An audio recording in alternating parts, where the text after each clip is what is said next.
Allahumma salli ala Muhammad wa ala alihi wa ashabihi ajma'in. Amma ba'du. Bapak ibu, orang-orang tua saya yang saya muliakan, hadirin dan hadirat yang berbahagia dan yang dirahmati Allah, itu juga kaum muslimin dan muslimat, para pendengar dimanapun berada, puji dan syukur marilah senantiasa kita panjatkan ke hadirat Allah Subhanahu wa ta'ala, serta salawat dan salam pada junjungan kita Nabi besar Muhammad sallallahu alaihi wasallam, yang sangatlah kita harapkan syafaat beliau di yaumil akhirah. Baik, pada pagi hari ini kita lanjutkan dalam kajian da'i dan dakwah ya bagi anak-anak kita, di mana yang lalu kita sudah sampaikan sampai bertahap di dalam merubah tingkah laku walaupun sesama dia. Maka pada pagi hari ini kita lanjutkan yang keempat, adalah masalah berdakwah itu menyampaikan dengan penuh kelembutan dan kasih sayang. Ini perlu dilakukan karena memang orang ketika dia kasar, ketika dia keras, itu menyampaikannya juga tidak mungkin dengan kasar dan keras. Artinya bagi kita ada nuansa kelemah lembutan yang perlu kita tawarkan dan kita berikan kepadanya, karena dengan cara itu biasanya akan ada pengaruh yang besar. Apalagi kalau kita lihat di dalam Al-Quran di surat Toha 114 itu digambarkan bagaimana Allah menyuruh Nabi Musa dan Nabi Harun ketika berhadapan dengan Fir'aun, faqula qawlan layyinan, ya, berkatalah kepada Fir'aun itu kalian berdua dengan perkataan yang layyinan, yang lembut. Karena kita tahu dalam sejarah Fir'aun itu orangnya kasar, orangnya keras. Ini tentu kalau keras dihantam sama keras juga, ya ini jelas akan ribut ya. Makanya kadang kita bilang kalau ada orang kenapa terjadi pertengkaran, karena dua-duanya keras. Makanya Rasulullah pun kalau Aisyah marah dia diam, tungguinya sampai selesai. Kalau Rasul marah, Aisyah tuh diam. Jadi artinya marah bisa berterima, kita tahu situasinya, kemudian tidak terjadi kegaduhan yang besar. Ya kalau kita kan suka bawa emosi, kadang-kadang yang nggak perlu terlibat pun terlibat. Suami istri bertengkar, piring pun yang nggak salah terlibat, hancur juga lah. Ini yang kadang-kadang nggak betul ya, nggak pas itu.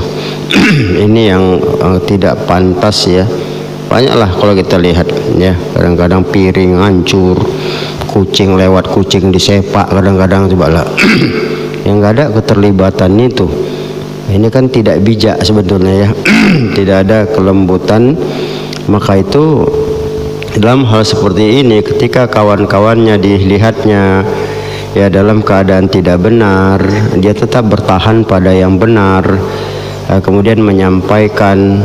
Kita kan buka dalam sejarah pun ya, Nabi Muhammad habis-habisan ya, bagaimana dipuji-puji sampai 40 tahun sebagai Al-Amin. Begitu beliau menyatakan diri menjadi Rasul dengan bukti yang sudah jelas, turunnya Jibril, turunnya Al-Quran, apa yang terjadi kan caci maki habis ya. Namun Rasulullah tahu betul. Dia sambut ya dengan senyum ya, dia tetap sapa dia bagaimana ya, karena kadang-kadang itu tadi ya, selalu terjadi yang bertolak belakang. Memang kita tidak suka kepada yang salah, tapi kadang-kadang ketika kita mensikapi dengan kasar, akhirnya orang jauh ya. Salah itu memang tidak bisa dipungkiri, tetap hati kita akan jadi benturan, menolak, enggak terima. Tapi nggak mungkin kita harus sikapnya frontal ya. Makanya di Quran itu kan asyidda walal kufar ruhama'u bainahum ya, bagaimana beliau itu tegas, itu masalahnya tegas, keras terhadap kekufuran ya, tapi punya rasa kasih sayang, kan ini masalahnya. Makanya ada yang ngeludahin, dia senyum, kemudian sakit didatanginya. Bagaimana Yahudi tua yang buta dikasih makan di depan Nabi, dia caci maki Nabi 2 tahun, bukan tanggung itu.